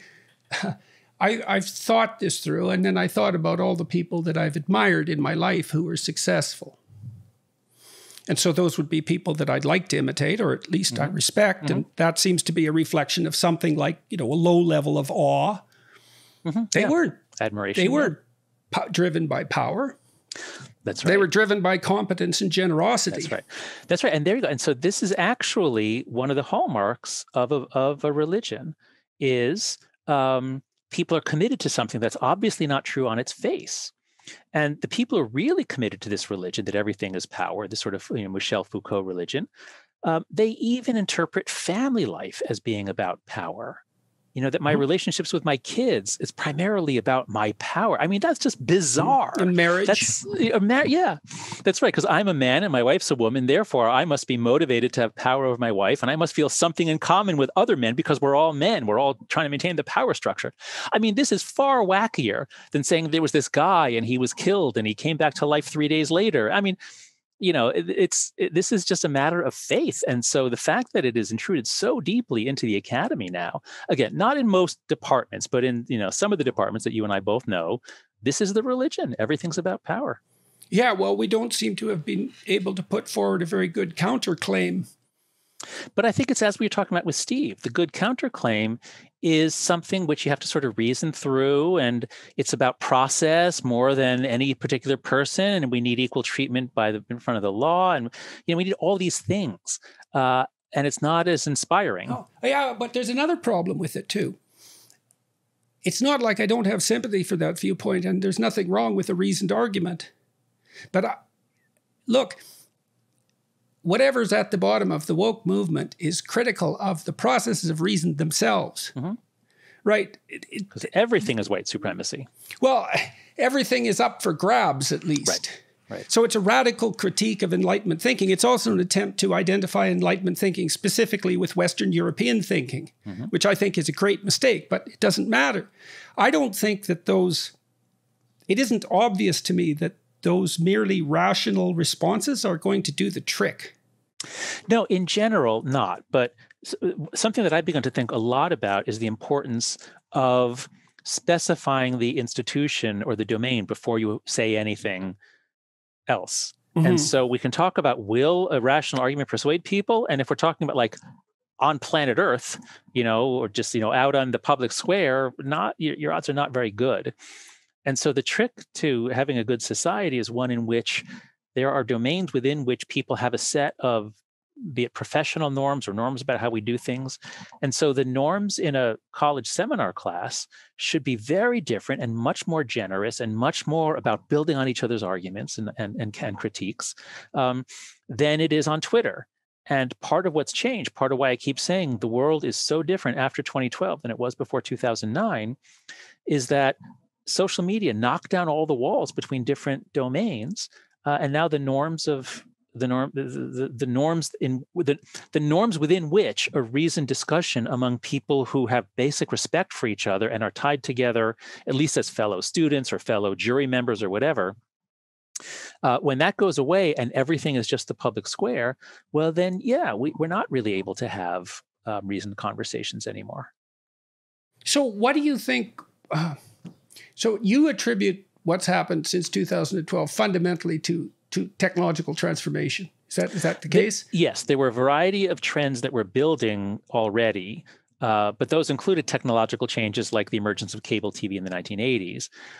But between 2009 and 2012, that was when we passed a kind of a tipping point or a phase change, I would say, in which everything got weird right after 2012. Do you think it has anything to do with lack of a shared vision for the future? Well, a liberal democracy doesn't need a shared vision, and we never really had a shared well, I shouldn't say that. There was an idea of what it was to be an American. There was, and it wasn't held by everybody. And obviously, for a long time, it excluded African Americans and a fair bit of that was materialist progress, right? The instantiation of the exactly. Right, that's right. Once you don't need somebody doing full-time laundry and carrying water, whatever. Material progress allows people to live as individuals. But let's see. Yes, I think the phase change was when we were connected to each other in ways that bring out that play on aspects of our psychology that are generally antisocial and that inhibited both our ability to connect to people authentically and our ability to find truth collectively. I think we're worse at both of those. And that helps explain why the more connected a generation is, the more depressed it is. Gen Z is the most connected generation. They're the most depressed generation. They're also the most lonely. The more connected you are, the lonelier you are, because it's not real connection. Is it also idiosyncratic? In what way? My connection network and yours aren't the same. And my connection network and no one else's are the same. So you know what I mean? It's so atomizing. Yeah.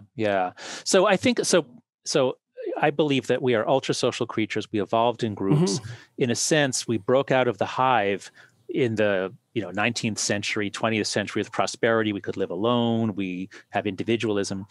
And so while that's very good for certain things, and it certainly makes it easier to give everybody rights, but many of us yearn for groups. I think we are at our best. We are at our happiest when we have well-constituted groups. And if you think about the times, I ask my MBA students, think about a time in your work life that was just the best. Like, what was the best job, the best time in your work life? So that's kind of why I asked about shared vision. It's like, I guess one question is, what is it that unites a group? Mm-hmm. You can unite with someone else around a shared activity, which is usually directed to some sort of goal, mm-hmm. right? So there's an ideal there that might be pulling you on. You mm-hmm. certainly do that if you're participating in a sports team or something like that. Like, do we unite around a purpose rather than beliefs? So here I draw on Mike Tomasello, who's just a brilliant psychologist who studied child development and chimpanzee development. Mm-hmm.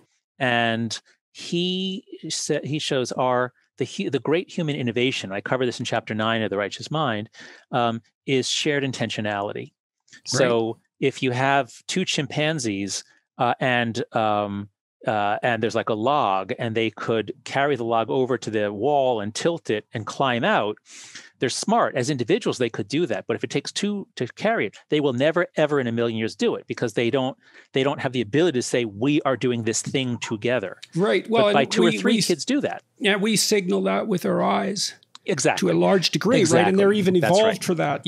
We have very legible, visible whites, so we can tell where people are pointing their eyes. Exactly. And that's part of that ability to inhabit the same spirit simultaneously that enables the kind of cooperation that you're describing. That's right. That's right. Yeah, and Thomas Sowell points that out, that chimpanzees, you can't see where they're looking because everything is brown. And so it's not why do we look at other people's eyes, it's why do we broadcast? Why do we give away this valuable information? It's because it makes us a better partner for cooperation. Yes, it enables other people to see what we're up to, too. That's right. And we're useful to them, or they're useful to us.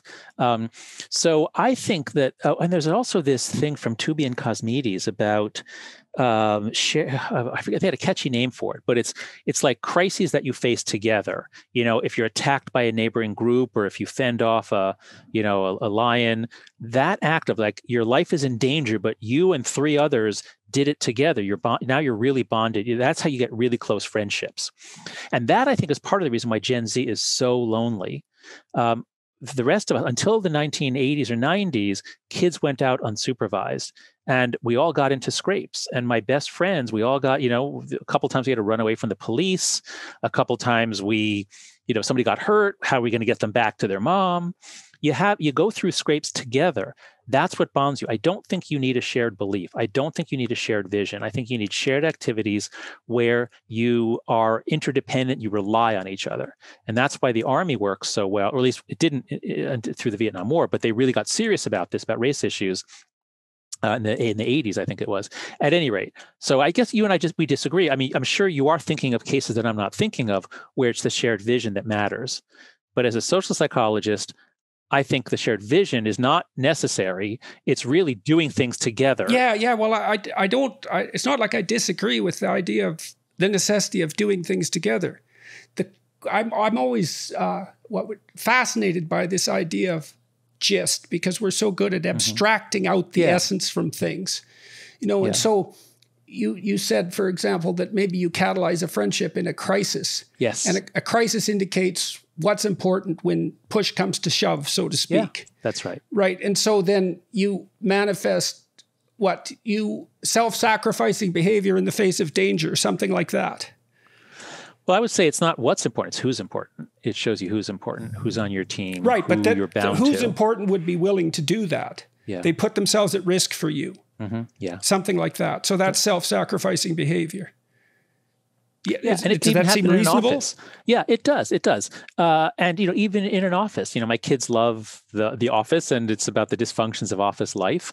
And I did work in an office for 2 years in between undergrad and grad school. I was a computer programmer for the government, and we had a really bad boss. And though I'm still bonded to my coworkers. We suffered together. We intrigued and plotted together. We did things together, and we were very diverse ethnically and somewhat politically, but we all went through this thing together and worked together. So back to the righteous mind. How did your work on disgust lead you in that direction? Yes, it did. It was the breakthrough, because when I was a first-year grad student beginning to study moral psychology, it was all about Lawrence Kohlberg and Jean Piaget, and it was very rational, and it was about how kids' beliefs about justice and fairness change as they develop. And it was a little bit dry and dull. And it wasn't until I took a cultural psychology class with Alan Fisk, who's a brilliant cultural anthropologist and psychologist, and he had us read ethnographies, full-length treatments of cultures from around the world. And it was there that I saw these patterns, these repeated patterns around menstruation, food, taboos, Orders.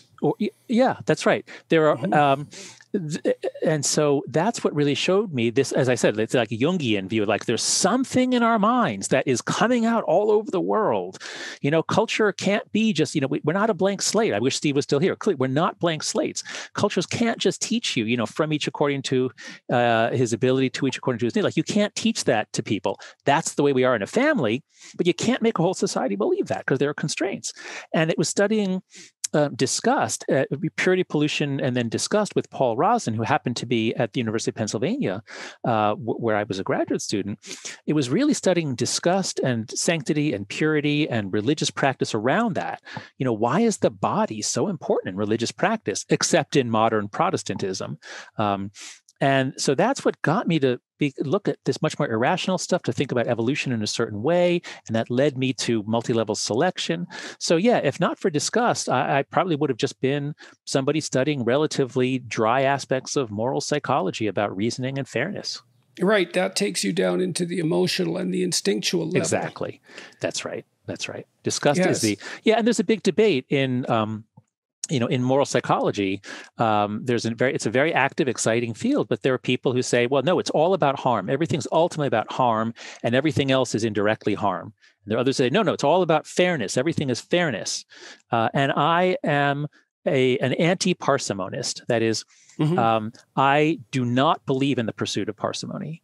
I believe that... Well, the problem is the terms that everything gets reduced to start to expand. What do you mean? Well, if you say everything is about harm, then you have to redefine harm so that it's universally. You have multiple kinds of harm. Yeah. Exactly. Yeah. So it does seem to be a mug's game in some sense, and it enables you to have one answer for everything, which is rarely helpful. Yeah. So I was reading Franz de Waal recently, and he's studied disgust I didn't realize that disgust did manifest itself in other animals so clearly. It's controversial. There are some hints of it in some primates that I've heard of, but I don't think any other animal shows contagion the way we do. But tell me if he has an example. Well, he thinks dogs show disgust to citrus fruits, which are poisonous to them because they wrinkle. No, it's they wrinkle. Well, they'll do it to the smell too. Yeah, but it's just distaste. No, this is so Paul. One of the things I got from Paul Rozin, who's one of the world's experts on food and eating, the psychology of food and eating, is of course animals evolved to seek out certain sensory experiences that guide them to their food. So if you're a koala bear, if it smells like eucalyptus, you're done. But if you're a dog, you're evolved to eat meat. And when you're a kid, like you think, well, grapes are so delicious. I love grapes. Fido, why don't you like this grape? You won't eat a grape. And so that's just distaste. And so what I learned from working with Paul Rozin is distaste is very common. You're reacting to the sensory properties of the food. So that's not so interesting. What's interesting is that something that elicits a negative reaction touches something else. Will you then avoid that something else? So he's tracked that in chimps. Oh, contagion. Tell me, how does he show contagion? Well, he tracked one chimp who found a dead rat and used it to torture other chimps with. Okay. And so she would place the dead rat, which was in rough shape, on another chimp, possibly sleeping. The chimp would wake up, be horrified, and then rush off to clean. That's really funny. Wow, a chimp practical joke. That is funny because my college roommate and I did something kind of like that in college. He had a snake and he had dead rats in the room to feed the snake, and we actually did something very much like that. This is a riot. Now, does that show contagion that they needed to wash off? Maybe, yeah. Yeah. Well, he does. He has other accounts in the book as well. Where is this? Mama's Last Hug. It's called. Is that a book of his? I don't know that. Yes. Mama's Last Hug. Okay, it's a relatively recent one. Yeah. I was quite interested. Very influential in my thinking. Yeah, I love de Waal. So yeah, me too. Well, and I'm so interested in your work on disgust, and so it was interesting to me because I thought it was a relatively human emotion, but he makes a pretty strong case that it's more. But as with so much about chimps, you can say, do they have culture? Well, there's this behavior here that was observed once or 10 times. What you're telling me now is the first case I've ever heard that looks like maybe it was. So with so much about chimps, do they have it? Well, almost a little bit. And sometimes, there's not bright lines, but there are some sort of somewhat bright lines. Yeah, well, I guess with disgust, you'd think that it was sufficiently embodied, visceral, so that it might have fairly pronounced equivalents in species that are closely related to us. I do wonder about its relationship with conscientiousness, which seems to be a more specifically human trait, perhaps. Maybe you see it in sled dogs. I don't know. Yeah. No, I do think, maybe you can tell me about Freud's anal triad, whether there's any truth to that. But at least if you think that human personalities, like the master dimension is sort of, are you more set towards like approach, explore mode, or are you more set to finding threats and defend mode? And that's a trait that varies. And people who are more set to defend mode are going to be more anxious, but also more disgust sensitive. There's a small correlation with politics. They tend to be a little more conservative, and conservatives certainly are more conscientious, especially orderly. They're right, especially more orderly, and that seems to be more tightly associated with disgust sensitivity. Yep, that's right. As opposed to straight neuroticism. Yeah, that's right. What do you think of Randy Thornhill's work on parasite prevalence and conservatism, which seems to be logically associated, at least to some degree, with your work on disgust? Mm-hmm. Yeah, it is. I mean, I know the hypothesis. I think it makes a lot of sense. So basically, the idea that cultures that evolved with high parasite loads, other people are much more dangerous. You're much more, careful about outsiders coming in. They bring disease, and so conservatives tend to be more, and actually a nice metaphor in the Brexit context: are we drawbridge up people or are we drawbridge down? And the Brexiters were more drawbridge up. Here's our island, and the more universalist, Remainers were more drawbridge down. And over again, you see. The progressive mindset is much more John Lennon, imagine no borders, just everybody living in peace. And the conservative mindset might be the fundamental political difference. I thought this because, the two traits that predict political belief seem to be openness, predicting liberalism and the kind of things that you're talking about, and orderliness. And so if you think, why do those co-vary to predict political belief? And it seems to me to be something very much like what you just described with relationship to borders is, are you on the side of free flow because you see the advantages, or are you afraid of that because of pathogen contagion? Yeah, that's right. And so here's a very useful word. Once you hear it, it just explains, it improves things here. There's been a debate for a while about whether conservatives are authoritarian, whether authoritarianism is exclusively the province of the right. A long search for left-wing authoritarianism. I think there is such a thing. You think so too. Actually, right. You've produced some research on that. But I heard an interview with John Hibbing, who's a political scientist who's done a lot of research on the sort of the physiology or brain basis, or the psychology of politics. And he says the word we use shouldn't be authoritarian. It's not primarily authoritarian. It's primarily securitarian. People who are really focused on security. They want us to be safe. They see threats over the borders. If that's the way your mind is more, then you will end up more attracted to parties right of center.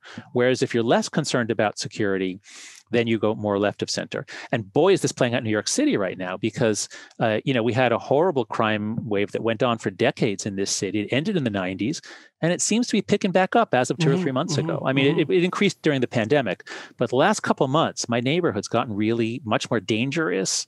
More crimes. I'm sorry to hear that, because New York was so good for so long. Yeah, my wife and kids could walk around at 11 o'clock at midnight. They could walk around. Millennials were taking the subway out to Brooklyn at 4 a.m. And I hope that'll come back. But in the last couple of months, it looks like it's back to the 70s. Anyway, the reason I bring it up is just to say that we're having a mayoral election. The primary is going on right now, and election day is tomorrow. And back when it seemed like everything was great, we're going to come out of this. One set of candidates was attractive, but now it's oh really? You said defund the police? No way! No, we need the police. We actually really, really need the police. So there's as soon as there's a real threat, many people, not just conservatives, but many people suddenly say, wait a sec, security is really important. And do you think that this is a particularly germane question to you? We tried to look for heightened levels of anxiety in conservatives in my lab for a long time. We never found them, not really. Right. That's right. But it's the disgust issue that's so germane to me. It's like, when you say security, do you mean control of what's contemptible and disgusting, or do you mean what's threatening? Those are not the same thing. Yeah, I think following Hibbing, I think it's what's threatening. No, because you're right. The neuroticism, if anything, is more common on the left. conservatives are happier by some measures, not by all. There are a variety of psychological traits that do seem to indicate greater psychological adjustment among conservatives, and including happiness. And so I would not, right, it'd be weird to say that conservatives are more anxious, but yet they do seem to be more threat sensitive. Would you agree with that? I don't know. Like, I wrote a whole book sort of theorizing that the purpose of belief was to bring anxiety under control and uncertainty, and there's something to that. But disgust has occupied more and more of my imagination with regards to political belief, partly because of your work, partly because of Randy Thornhill's, partly because there is an association between orderliness and conservatism, and orderliness and disgust sensitivity, and it's not associated with neuroticism, which is so strange, right? Because the negative emotions clump together. You're right. So you'd expect, really, it's a killer piece of evidence. If conservatives are more threat sensitive, they should show higher levels of neuroticism on some measures, and they just don't. And so you can see in lab situations there are some stimuli they seem to overreact to, but it isn't obvious that it's associated with the canonical negative emotions. But disgust is a whole, and after I familiarized myself with your work, I read Hitler's Table Talk, which is a collection of... What is that? It's a collection of his spontaneous utterances over dinner time, collected by his secretaries across about 4 years. Oh, fascinating. Yes, it's fascinating. And what's really fascinating is how much of it's about disgust. Oh, wow. God, it's just unbelievable, because his propaganda process... cockroaches, rats. You bet. Well, and so much disgust you may know this and you may not, that Zyklon was originally used as an insecticide in factories. They cleaned up the factories. The Nazis cleaned up the factories first, then the mental hospitals. Then they broadened out, and it was Zyklon B, I believe, to begin with, and then Zyklon A. And so there is a disgust story there that's unbelievably strong. And the thing about things that are disgusting, if you're afraid of them, you want to get away from them. Yeah. If they're disgusting, you want to destroy them. Well, you want to withdraw from them. Yes, You want to withdraw, and you want, especially burning. Yeah, yes, burning especially is the most satisfying way to dispose of things, because it kills. Right, it certainly and kills it's the not germs. like the Nazis weren't enamored of the symbolism of fire. Burning. That's right. That's right. Yeah. So I think maybe what we can say here is that let's bring in openness to experience, because if we say that openness to experience is consistently the largest trait associated with politics, as far as I know, and so people are high on openness to experience tend to be drawn to progressive or left-wing politics, and that has a very clear negative relationship with disgust. That, I think, is the strongest relationship Paul Ross and I ever found. Now, you would think that would also have some relation to anxiety, because, as you said, the negative emotions all clump together, but in this case, they don't. So maybe the neuroticism link is a red herring. Maybe what we should be focusing on is the openness to experience. So I'm assuming that Hitler was not very open to new experience, that he did not seek out a great variety of foods and curious about... It's very complicated, because he was extraordinarily interested in aesthetic issues. He had the floor plans of most major buildings memorized, and he was planning to transform the centers of most of the cities that he conquered into artistic citadels. But remember this. What kind of art? He divided art. That's right. Yeah. He divided art into acceptable and pathological, that's right? So he was an artist with very conservative tastes in what was beautiful. Yeah, so I think he was open and hyper-orderly. Hyper-orderly, because there's other examples of his orderliness and disgust sensitivity. But are there other examples of his times openness? A day. Wait a second. So you've convinced me that he's interested in aesthetics, but do you think he was open in a general way? Well, he wanted to go to art school. He tried to get in 3 times, tried to make a living as a watercolorist. Yeah. So look, I'm not trying to make a case that Hitler was an artistic genius. I'm not saying that at all. He was a very complicated person. But I think the real tilt for him was maybe even the contradiction between openness and extreme orderliness. Like, he was also a worshiper of willpower, which is associated with orderliness, right? So he could stand like this, would stand like this for hours at a time, and he prided himself on that. And he bathed 4 times a day. He was also concerned. He's also very much concerned with what he ate. Yeah. in an orderly sort of way. Signs, right. And and contamination sensitivity. Exactly. And the way he saw Jews in German society is contaminating rats, cockroaches. Yeah, that is very common in genocides. The same language in Rwanda. About pure blood all the time. Yeah. Yep. Yeah, and so there's that purity element that you've made so much of as well. It's an obsessive theme, and if you look at his table talk, you can see that because it's spontaneous utterances, And so I was looking for fear words, anxiety words. It's like they're rare, but disgust words, man, fascinating. It's just there all the time. And disgust, it's you think about our society, we go out of our way to keep fearful things at bay. But we really go out of our way to keep disgusting things away. Yeah, that's the hallmark of civilization and the civilizing process, right? And when people travel in, what used to be called third world countries, that was one of the striking things, is just the degree to which dead bodies or death and excrement and other things are visible parts of life. And boy, have we done a good job of hiding them in yes, that's just societies. not there at all. At all. So that's right. So we don't even know how sensitive we are to disgust anymore because almost all the elicitors have been removed. That's right. That's right. So, okay, well, it's 5:30 over here. I have to head home for dinner, but it's always a pleasure to talk with you, Jordan. I was going to say I never know what we're going to talk about, but I always assume it'll have something to do with politics, psychology, and disgust. I appreciate the fact that you found my disgust work and useful, and I found your writings about Jung and religion, and certainly what you've written and said about the current state of our universities to be incredibly useful too. So, thanks for having me on. Thanks very much for agreeing to talk to me again. And good luck with your forthcoming book. Hopefully we'll get a chance to talk again. I'd like to talk to you more about imitation and awe because those are crucial. Okay. Crucially important. So let's do this. Imitation, awe, and psychedelics. That's something that we talked about earlier. So next time we get together, let's talk about imitation, awe, psychedelic experiences and how they change people and how they, for me at least, opened me up to unmoralizing things, to stepping outside of moral matrices and just trying to understand complex systems. Yeah, maybe it'd be a good idea to pull in one of the psychedelic researchers for that talk. Perfect. Yes, that would be much better than just you and me talking about it. Yeah, let's bring in. Yeah, that'd be good. Yeah, that'd be fun. All right. Okay, maybe next fall or next winter. Yeah, okay.